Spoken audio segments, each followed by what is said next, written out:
పొట్టలో నొప్పి వస్తూ పోతూ ఉంటే మనసు మూలల్లో ఎక్కడో ఏదో చిన్న అనుమానం పట్టుకుంటుంది. అది అపెండిసైటిస్ ఏమోనన్న శంక మనసును పట్టి పీడించడం మొదలవుతుంది. అసలు అపెండిసైటిస్ ను మనం ఎలా అనుమానించాలి? అపెండిసైటిస్ కు సర్జరీనే మార్గమా? నిర్లక్ష్యం చేస్తే ప్రాణాలకు మీదకు తీసుకొచ్చే అపెండిసైటిస్ గురించిన సమగ్ర సమాచారంతో మీ ముందుకొస్తుంది నేటి సుఖీభవ. అపెండిసైటిస్ అంటే మనందరికీ భయమే. మామూలు భయం కాదు. 24 గంటల లోపల ఆపరేషన్ చేయించుకోకపోతే ప్రాణాలే పోతాయని భయపడతారు మనలో చాలా మంది. అసలు ఏమిటి అపెండిసైటిస్ కదా? నిజానికి అపెండిసైటిస్ గురించి ఇవాళ మనం అంతగా ఆందోళన చెందాల్సిన పని లేదు. అనుమానిత లక్షణాలను ముందుగానే పసిగట్టి సత్వరమే తగిన చికిత్స తీసుకోవటం ద్వారా ఉండక గండాన్ని తేలిగ్గానే గట్టెక్కచ్చు. అపెండిసైటిస్ గురించిన పూర్తి వివరాల్ని ఇప్పుడు తెలుసుకుందాం.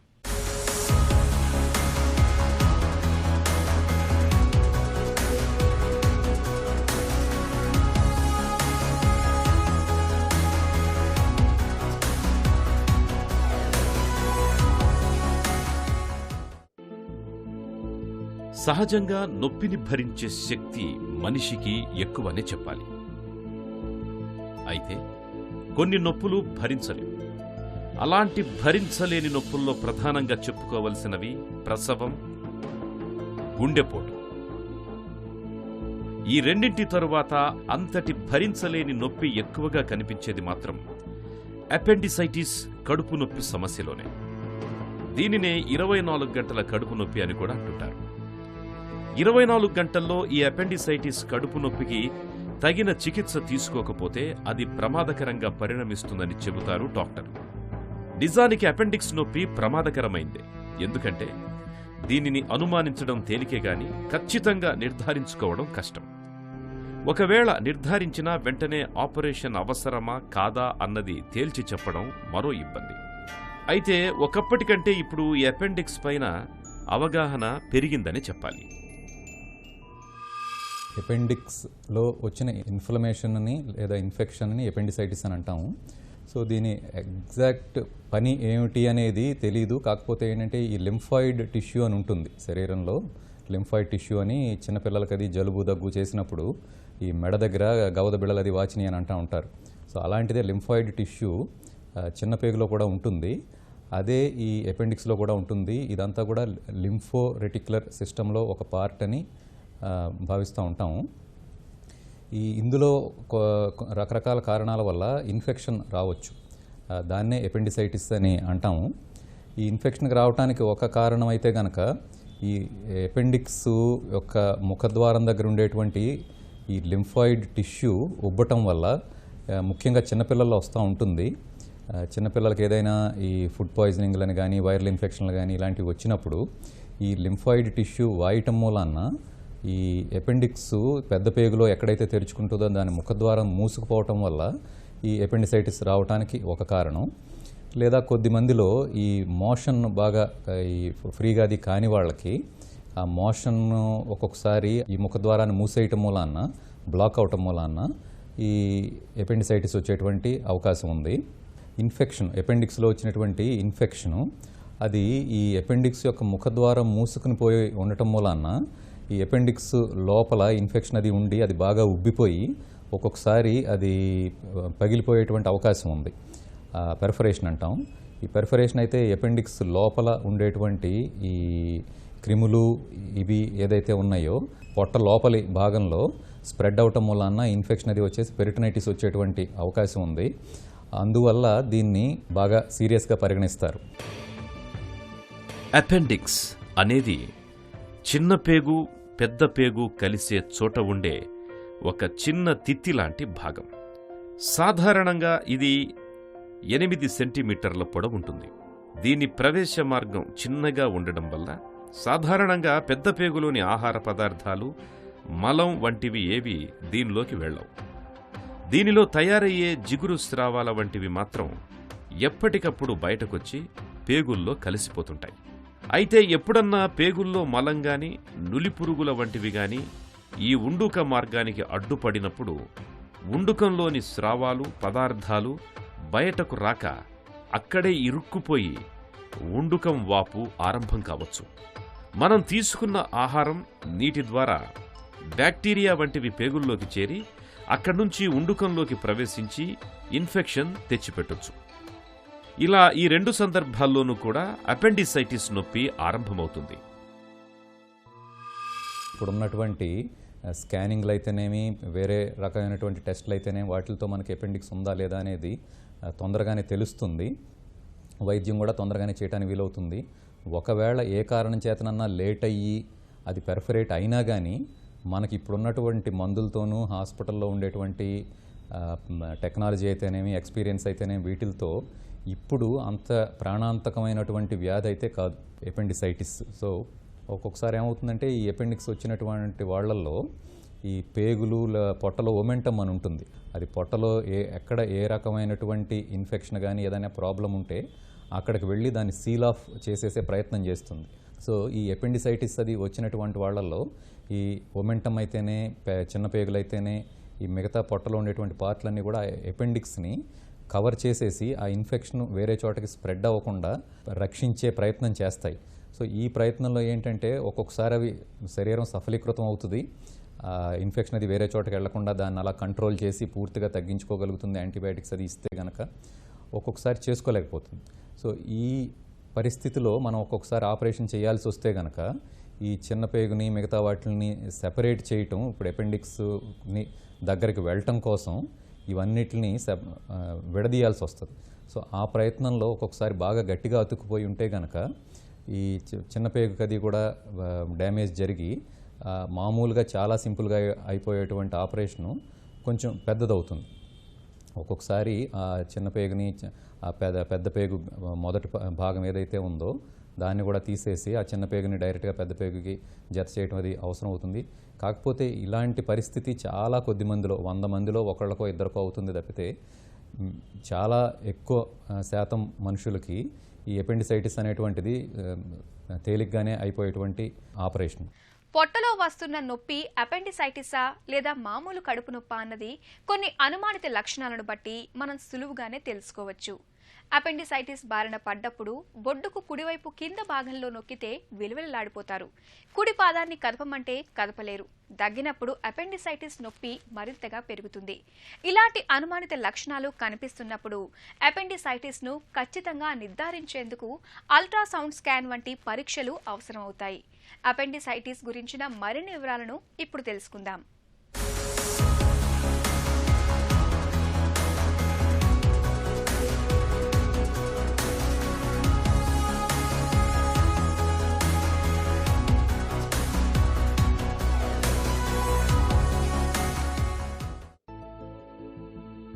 అపెండిసైటిస్ సమస్య ప్రధానంగా కడుపు నొప్పితో మొదలవుతుంది. తరువాత జ్వరం, వాంతులు, ఆకలి లేకపోవడం, ఈ 4 ప్రధాన లక్షణాలు కనపడతాయి. అపెండిసైటిస్ నొప్పి తీరు చాలా ప్రత్యేకంగా ఉంటుంది. ఇది ముందు బొడ్డు దగ్గర, బొడ్డు చుట్టూ వస్తుంది. క్రమంగా సమయం గడుస్తున్న కొద్దీ ఉండుకం ఉండే చోటుకి, అంటే కుడివైపు పొత్తి కడుపు భాగానికి ఇది మారుతుంది. అందుకే దీనిని షిఫ్టింగ్ పెయిన్ అంటారు. బొడ్డు దగ్గర ఆరంభమైన నొప్పి సుమారు 6-8 గంటల తరువాత ఇలా కడుపు కింది భాగానికి చేరుకుంటుంది. ఇది అపెండిసైటిస్ ప్రత్యేక లక్షణం. నొప్పి ఆరంభమైన తరువాత జ్వరం వస్తుంది. ఇది ఎప్పుడూ 100.4 డిగ్రీల సెంటీగ్రేడ్ కన్నా ఎక్కువగానే ఉంటుంది. జ్వరం మధ్య మధ్యలో తగ్గటం అన్నది ఉండదు. పైగా ఎప్పుడూ ఒకేలా ఉంటుంది. కొందరిలో 1-2 వాంతులవుతాయి, కొందరిలో అవి ఉండకపోవచ్చు. అపెండిసైటిస్ పేగులకు సంబంధించిన సమస్య కాబట్టి ఆకలి తగ్గిపోతుంది, ఆహారం సహించదు. అపెండిసైటిస్ అనేటువంటిది ముఖ్యంగా చిన్నపిల్లల్లో వస్తూ ఉంటుంది. ఇది 5 నుంచి 15 సంవత్సరాల వయసున్న పిల్లల్లో ఎక్కువగా చూస్తూ ఉంటాం. ఇది పెద్దవాళ్లలో కూడా రావచ్చు, బాగా ముసలి వయసులో కూడా రావచ్చు. ఒక 94 సంవత్సరాల వయసు ఉన్న మనిషిలో కూడా ఒకసారి నేను చూడటం జరిగింది. కాకపోతే ఎక్కువ శాతం చిన్నపిల్లల్లోనే వస్తుంది. ఇది ఏంటంటే గుర్తించటానికి ఒక రకమైనటువంటిది. చాలామందిలో బొడ్డు దగ్గర మొదలవుతుంది నొప్పి, తర్వాత పొట్టలో కుడివైపు కింది భాగంలోకి వస్తుంది. అది అపెండిక్స్ ఉండేటువంటి చోటు పొట్టలో బొడ్డుకి కింద కుడివైపుకు ఉంటుంది. సో నొప్పి అక్కడికి చేరుకుంటుంది. సో మొదలైన ఒక 24-48 గంటల్లో కుడివైపుకి వెళ్తుంది, పాకుతుంది. సో అలాగ అయినటువంటిది, లేదా కొంతమందికి బొడ్డు దగ్గర నొప్పి రావాల్సిన అవసరం లేదు, రావటమే ఈ కుడివైపున కింద భాగంలో వస్తుంది. ఏదైనా కానీ ఆ భాగంలో నొప్పి వస్తే కానీ అది ఎపెండిసైటిస్ అయ్యే అవకాశం ఉంది. అక్కడ నొప్పి ఉన్న ప్రతి ఒక్కళ్ళకి ఎపెండిసైటిస్ ఉందని కాదు, కొంతమందికి ఉండొచ్చు, అది ఒక లక్షణం. కొంతమందిలో జ్వరం వస్తుంది, ఎక్కువ మందిలో నొప్పి జ్వరం కలిసి ఉంటాయి, లేదా ఒట్టి నొప్పే ఉండొచ్చు, చాలా కొద్ది మందిలో ఒట్టి జ్వరమే రావచ్చు. కొంతమందికి వాంతులు అది కూడా వస్తాయి. తర్వాత ఇంకా ఒకసారి డాక్టర్ దగ్గరికి వచ్చిన తర్వాత మాకు ఆ పొట్ట మీద చెయ్యి పెట్టి చూస్తే మిగతా పొట్టకి ఎపెండిక్స్ ఉండేటువంటి ప్రదేశంలోనూ పొట్ట గార్డింగ్ అని అంటాం. ఈ ఎపెండిక్స్లో ఇన్ఫెక్షన్ ఉండటం వలన ఆ ఏరియాలో నొప్పి వల్ల అయితేనే, ఈ పెరిటోనియంకు ఉండేటువంటి ఇరిటేషన్ మూలాన అయితేనే అక్కడ ఉండేటువంటి కండ కొంచెం గట్టిగా కాంట్రాక్ట్ అవుతుంది. సో దాన్నే గార్డింగ్ అని అంటాము. తర్వాత ఇది కాకుండా బ్లడ్ టెస్ట్ చేయటం మూలాన ఏదైనా ఇన్ఫెక్షన్ అది ఉందా అనేటువంటి తెలుస్తుంది. తర్వాత స్కానింగ్లు చేస్తాము. ఒకటేమో అల్ట్రాసౌండ్ స్కాను, చాలా సింపుల్గా చేయొచ్చు దీన్ని. కాకపోతే ఏంటంటే అన్ని సార్లు కూడా ఈ ఎపెండిసైటిస్ని అల్ట్రాసౌండ్ స్కాన్లో కనుక్కోలేకపోవచ్చు. ప్లస్ అల్ట్రాసౌండ్ స్కాన్ అనేటువంటిది ఏంటంటే అది చేసేవాళ్ళ మీద ఆధారపడి ఉంటుంది. వాళ్ళు కరెక్ట్గా ఆ ఎపెండిక్స్ ఎక్కడుంది అనేది గుర్తుపట్టగలరా, లేదా ఈ మిగతా పేగుల్లో కూడా ఒక్కొక్కసారి కలిసిపోయి ఎపెండిక్స్ అనేటువంటిది మనకు విడిగా కనిపించకపోవచ్చు. సో ఆ రకంగా ఏదైనా అనుమానం అది ఉంటే కనుక నెక్స్ట్ సిటీ స్కాన్ చేస్తాం. ఈ సిటీ స్కాన్లో అయితే కనుక మనకి ఇంకా బెటర్గా తెలుస్తుంది. అందులో కనుక ఎపెండిసైటిస్ ఉంది అంటే ఆపరేషన్ చేయించుకోమని చెప్తాము. ఒకవేళ సిటీ స్కాన్లో కనుక ఎపెండిక్స్ నార్మల్గా ఉంటే ఆపరేషన్ చేయించాల్సినటువంటి అవసరం ఉండదు. మన పొట్ట లోపల ఎన్నో అవయవాలుంటాయి. వీటిలో ఎక్కడి నుంచైనా నొప్పి రావచ్చు. కాబట్టి కడుపు నొప్పులన్నీ అపెండిక్స్ నొప్పులే అనుకోవడానికి వీల్లేదు. అలాగే పొట్టలో కుడివైపున వచ్చే నొప్పులన్నీ కూడా అపెండిక్స్ నొప్పులు కాకపోవచ్చు. ఎందుకంటే ఇతరత్రా ఎన్నో సమస్యల్లో కూడా కుడివైపు నొప్పి రావచ్చు. ముఖ్యంగా మూత్రనాళ ఇన్ఫెక్షన్లు వచ్చినప్పుడు, నీళ్ల విరేచనాలు పట్టుకున్నప్పుడు, మూత్రపిండాల్లో ఇన్ఫెక్షన్ వచ్చినప్పుడు, పొట్టలోని లింఫ్ గ్రంథులు వాచినప్పుడు, చివరికి కుడివైపు ఊపిరితిత్తి కింది భాగం న్యూమోనియాకు గురైనప్పుడు కూడా నొప్పి అచ్చం ఇలాగే ఉండొచ్చు. అందుకే వైద్యులు 1-2 సార్లు కడుపు నొప్పికి మూలం ఏమిటి అన్నది తరచి చూడాల్సిందే. ఎపెండిసైటిస్ అనేటువంటిది ఇప్పుడు ముందుగా కెటార్హల్ ఎపెండిసైటిస్ అంటాం. కెటార్హల్ ఎపెండిసైటిస్ అంటే ఉదాహరణకు చెప్పాలంటే జలుబు చేసినప్పుడు ముందు ఆ వైట్ చీమిడిలాగా వస్తుంది. ఆ తర్వాత కొన్నాళ్ళు పోతే దాన్ని అశ్రద్ధ చేస్తే ఈ పసుపు రంగులో మారి అసలు చీములాగా వస్తుంది. అలాగే ఈ ఇనీషియల్ ఫేజ్లో కొంచెం ఇన్ఫ్లమేషన్ ఉన్నప్పుడు దాన్ని కెటారల్ ఎపెండిసైటిస్ అంటాం. ఈ కెటారల్ ఎపెండిసైటిస్ స్టేజ్లో ఉన్నప్పుడు న్యాచురల్ రెసిస్టెన్స్ వల్ల అయితేనేమి, ఒక్కొక్కసారి యాంటీబయాటిక్స్ ఇవ్వటం వల్ల అయితేనేమి అది తగ్గే అవకాశం ఉంది. అలా తగ్గకుండా అది ప్రోగ్రెస్ అయితే, ఎపెండిసైటిస్ ఎస్టాబ్లిష్ అయితే మందులతో కానీ వేరే రకంగా కానీ తగ్గేటువంటి అవకాశం లేదు. ఆపరేషన్ చేసి ఆ ఎపెండిక్స్ని తీసేయటమే అవసరం అవుతుంది. ఒకవేళ ఆ టైంలో అశ్రద్ధ చేసి ఆపరేషన్ చేయకపోతే గనక బాడీ నార్మల్ డిఫెన్స్ మెకానిజంతో కొంతవరకు చాలా కొద్ది మందిలో అది తగ్గచ్చు. కానీ ఎక్కువ మందిలో ఆ ఎపెండిక్స్ చిట్లటం జరుగుతుంది, లేదా గ్యాంగ్రీనస్ ఎపెండిసైటిస్ అంటాం. గ్యాంగ్రీన్ అంటే ఆ ఎపెండిక్స్కి వెళ్ళేటువంటి బ్లడ్ సప్లై దెబ్బతినటం వల్ల ఎపెండిక్స్ అంతా కూడా కుళ్ళిపోయినట్టు అయిపోతుంది. ఒకసారి కుళ్ళిపోయిన తర్వాత అది కూడా మళ్ళీ చిట్లిపోతుంది. ఈ ఎపెండిక్స్లో ఏదైతే ఈ పదార్థాలు ఉన్నాయో, ఈ మోషన్ ఇలాంటివి అన్ని ఇన్ఫెక్టెడ్ మెటీరియల్ ఉంటుంది, అదంతా కూడా చిట్లి ఈ పొట్టలోకి రావటం వలన మళ్ళీ పెరిటనైటిస్ అది వచ్చి అప్పుడు ప్రమాదం జరగచ్చు. మామూలుగా ఎపెండిసైటిస్ వచ్చిన వెంటనే గుర్తించి దానికి సరైన టైంలో ఆపరేషన్ చేస్తే ఆపరేషన్ చాలా సింపుల్గా అయిపోతుంది. అలా కాకుండా కొంచెం బాగా లేట్ అయిన కొద్దీ ఈ పేగులది దానికి ఎపెండిక్స్ చుట్టూ అతుక్కుపోవటం మూలాన అయితేనేమి గ్యాంగ్రీన్గా మారి తర్వాత చిట్లిపోతే ఈ లోపలంతా ఈ చీము చేరటం మూలాన అయితేనేమి చేయటానికి కొంచెం టైము ఎక్కువ పడుతుంది, తర్వాత కోలుకోవటానికి కూడా టైం ఎక్కువ పడుతుంది. ఎపెండిసైటిస్ ఒకసారి ఎస్టాబ్లిష్ అయితే మందులతో తగ్గటం అనేది కష్టం, ఆపరేషనే అవసరం అవుతుంది.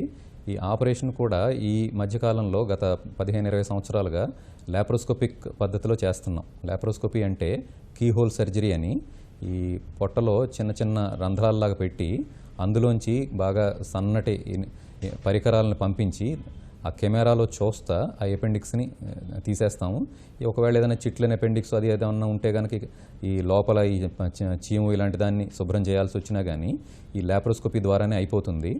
చాలా కొద్ది మందిలో ఈ అపెండిక్స్ బాగా గట్టిగా అతుక్కుపోయి ఉండటం, ఈ చుట్టుపక్కల పేగులు అది బాగా అతుక్కుపోయి ఆ మాస్ లాగా ఫామ్ అయిపోయి ఉంటే వాళ్ళల్లో కొద్ది మందిలో 100లో 2-3కి ఆ పాత పద్ధతిలో ఓపెన్ చేసి చేయాల్సి వస్తుంది.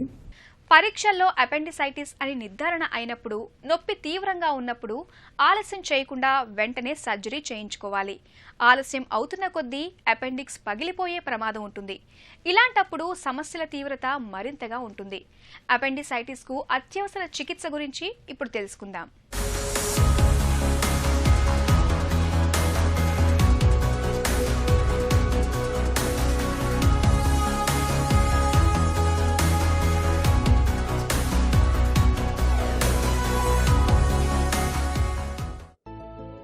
ఒకప్పుడు అపెండిక్స్ వాపు వస్తే అది 24 గంటల్లో పగిలిపోతుందని భావించేవారు.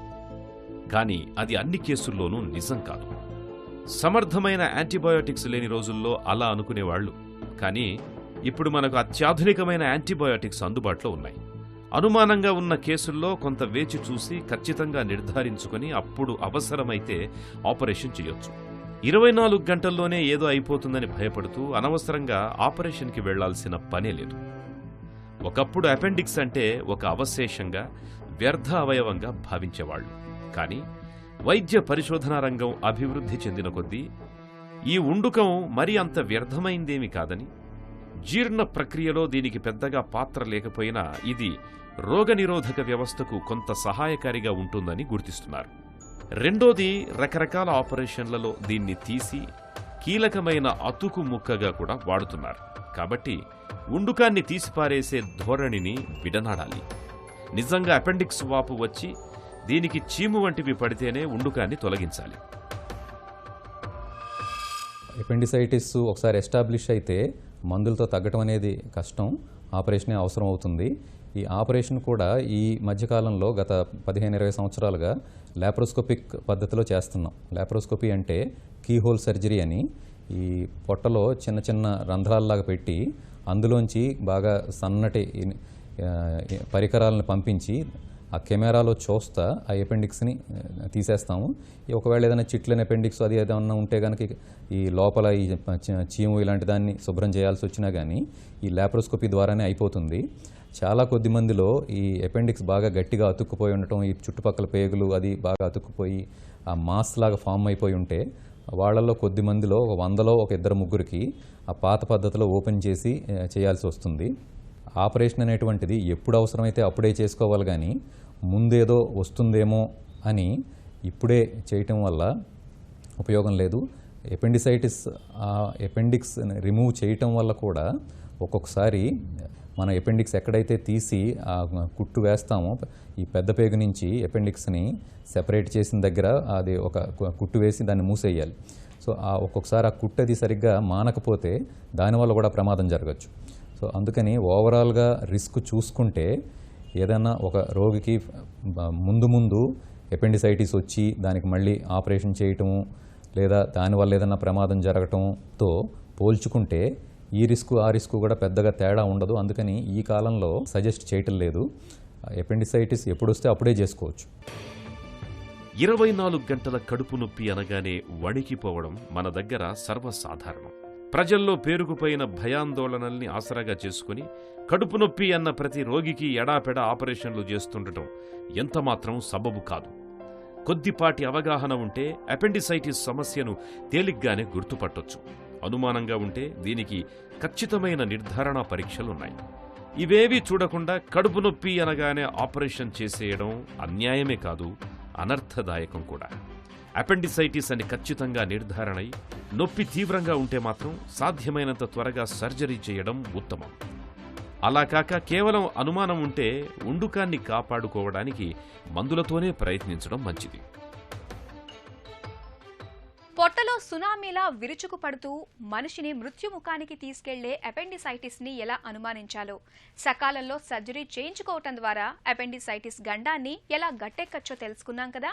తిరిగి రేపటి సుఖీభవలో మళ్ళీ కలుసుకుందాం. సుఖీభవ కార్యక్రమానికి సంబంధించి మీ విలువైన సూచనలు, సలహాల్ని వెంటనే మాకు రాయండి. మా చిరునామా Sukhibhava, ETV, Ramoji film city, Hyderabad 501512 లేదా sukhibhava@etv.co.in కు మెయిల్ చేయండి.